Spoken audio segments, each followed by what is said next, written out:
Hello friends, ये हमारी history की सीरीज की तीसरी क्लास है जिसमें हम पढ़ने वाले हैं the making of nationalism in Europe. बेटा आपको पता है नेशनलिज्म में आपको पहले भी बता चुका था नेशनलिज्म होता क्या है।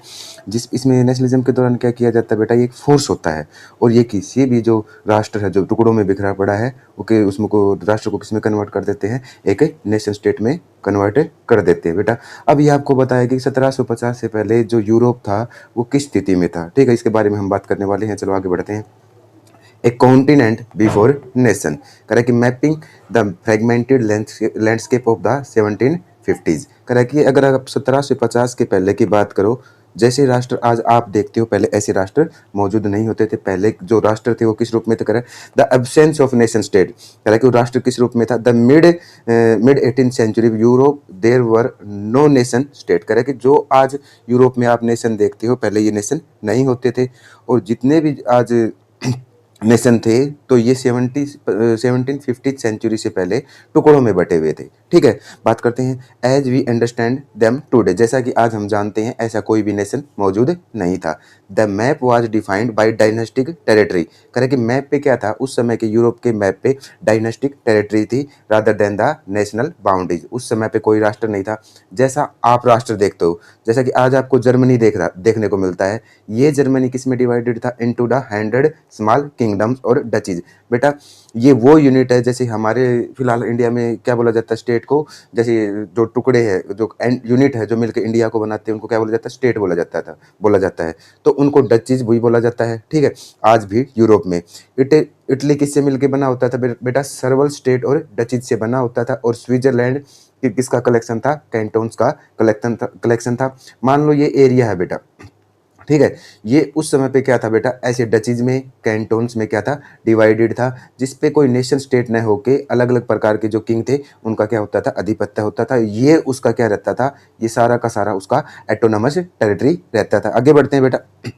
कह रहा है कि ऑटोक्रेटिक मोनार्कीज एंड डाइवर्सिटी। कह रहा है कि आप अगर यूरोप की बात करो, ईस्टर्न यूरोप की बात करो और सेंट्रल यूरोप की बात करो, these region were ruled by the powerful autocratic monarchy. कह रहा है कि जो ईस्टर्न और सेंट्रल यूरोप था उस पे ऑटोक्रेटिक मोनार्क कौन सा होता था, मैंने अपनी पिछली क्लास में भी बताया था बेटा, वो होता था जिसकी शक्ति पे कोई निरंकुश नहीं होता था। जितने भी वो डिसीजन लेता था वो एब्सोल्यूट डिसीजन लेता था।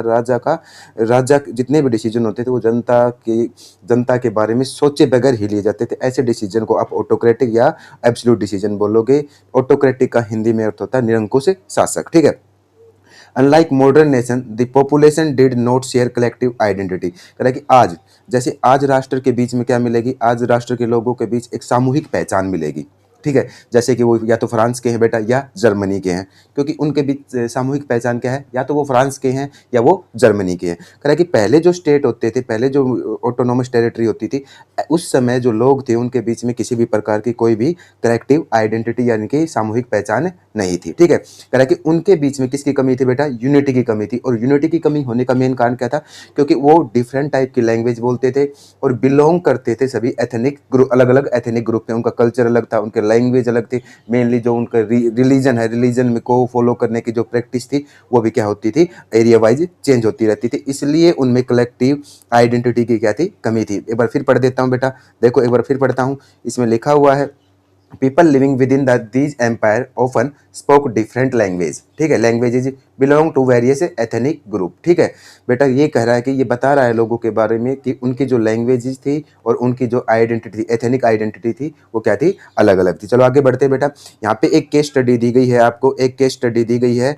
ये क्या समझाने के लिए बेटा, जो उनकी लैंग्वेज के से संबंधित डाइवर्सिटी है, जो उनकी एथनिक डाइवर्सिटी है उसके बारे में समझाने के लिए हैब्सबर्ग एम्पायर का एग्जाम्पल लिया गया है। ठीक है, कह रहा है द हैब्सबर्ग एम्पायर जो किस एरिया पे रूल करता था, वो ऑस्ट्रिया हंगरी रीजन पे रूल करता था। Was the ultimate example of diversity. ये कह रहा है कि जो हैब्सबर्ग एम्पायर जहाँ पे था और जो ऑस्ट्रिया हंगरी रीजन पे रूल करता था, वहाँ के अगर सब्जेक्ट की बात करूँ, क्योंकि वहाँ के जो सब्जेक्ट्स थे ना, वहाँ के सब्जेक्ट क्या थे बेटा, कह रहा है कि उनके बीच बहुत सारी क्या थी, ह्यूज डाइवर्सिटी थी। कह रहा है कि it ruled over a complex tapestry, कह रहा है कि ऑफ रीजन। बेटा रीजन को लेके, उनके कल्चर को लेके अलग अलग प्रकार के क्या थे, डाइवर्सिटी थी। ठीक है, ऑफ रीजन इंक्लूडिंग द, कह रहा है कि जो हैब्सबर्ग रीजन था उसका अगर बात करूं तो ये आपको इस एरिया की बात कर रहा है कि जो अल्पाइन रीजन था, ठीक है।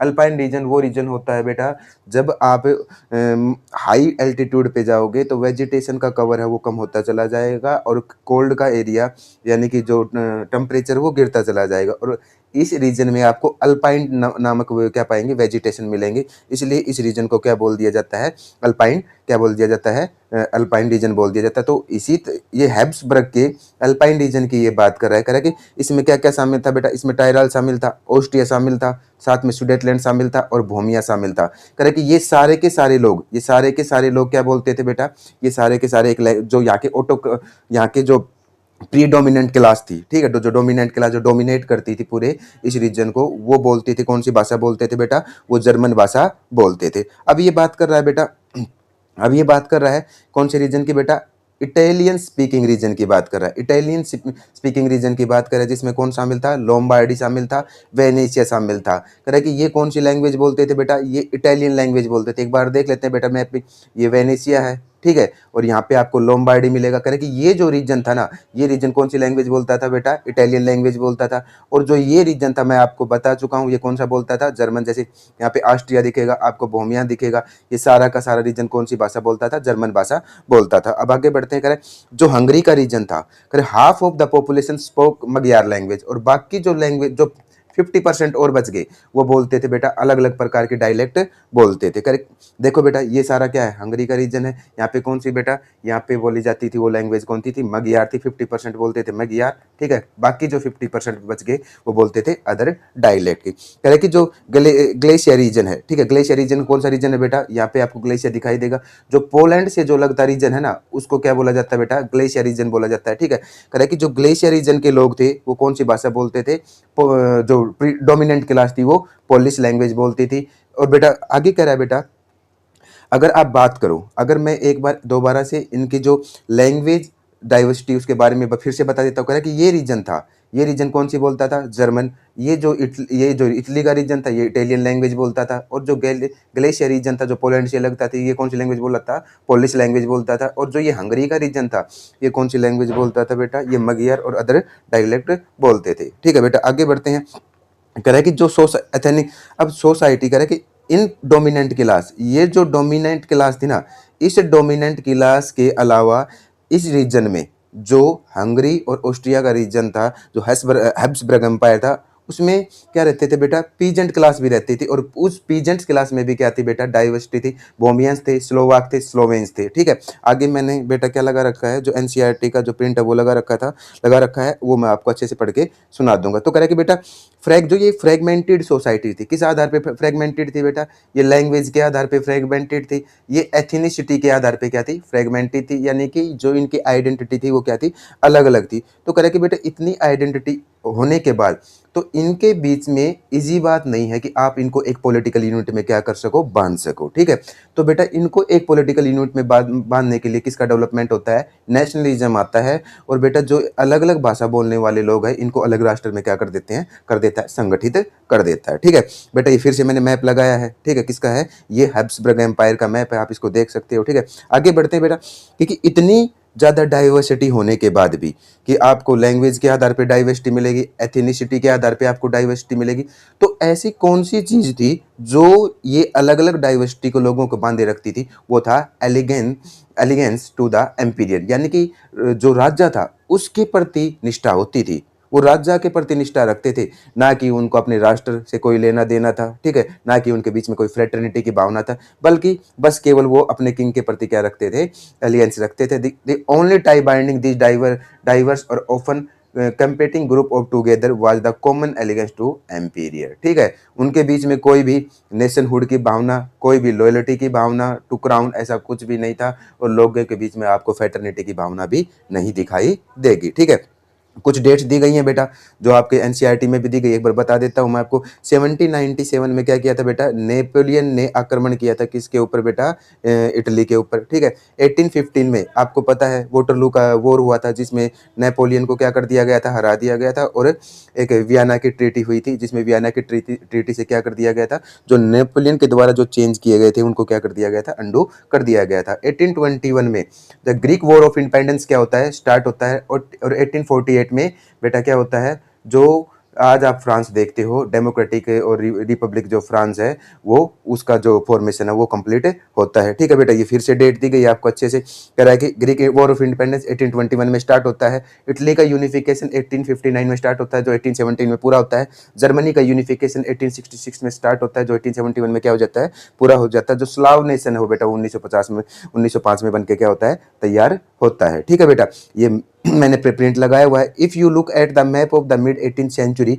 Europe, you will be find that there were no nation state as you know them today. करे कि अगर आप 1750 का यूरोप का मैप देखोगे तो उस समय का जो मैप है, आज जैसा मैप देखते हो वैसा मैप नहीं दिखाई देगा, यानी कोई नेशन स्टेट एग्जिस्ट नहीं करता। कह कि what we know today German, जैसा कि आज हम जर्मनी और इटली और स्विट्जरलैंड को जानते हैं, वो डिवाइडेड था किसमें, किंगडम में, डचीज में, कैंटोन में। और उनके रूलर क्या होते थे बेटा, हैड देयर ऑटोनोमस टेरिटरी, उनका अपना क्षेत्र था जिसमें वो अपना शासन चलाते थे। वो ईस्टर्न और सेंट्रल यूरोप की बात कर रहा है। कह रहा है कि ईस्टर्न और सेंट्रल यूरोप में क्या थे बेटा, ऑटोक्रेटिक मोनार्की थी जो अपनी टेरिटरी पे कब्जा करके रहते थे। वो कह रहा है कि इस रीजन में क्या रहती थी, डाइवर्स पीपल रहती थी।